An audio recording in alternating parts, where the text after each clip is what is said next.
Yan, samahan nyo kami. Meron kaming pupuntahan dito sa San Jose. Ayan, yung bahay ni Coco Martin, Lola Pora, Susan Roses. Ayan, ito na. Lapit na kami. Dito kami sa loob ng San Jose. May kasama ko dito, oh. Ayan. Ayan, na-amaze din siya na yung pala yung bahay na pinagsushoot niya. Baka una-unahan kasi ang asawa niya doon ay si Bella Padilla.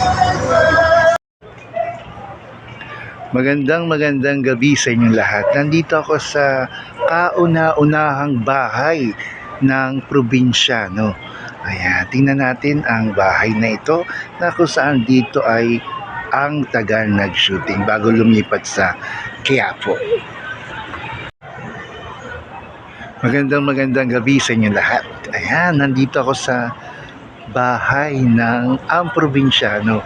Dito sila nag-shooting. Nandito sa likod ko ang bahay ni Coco Martin at Susan Roses. At dito sa gate na yan, makikita natin yung doon nagtitinda si Lola ng mga pagkain.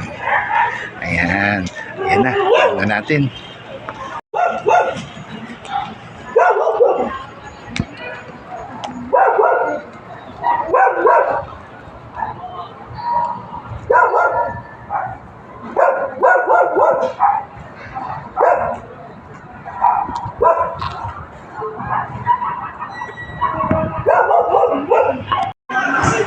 Hanggang sa muli. Tuloy ka.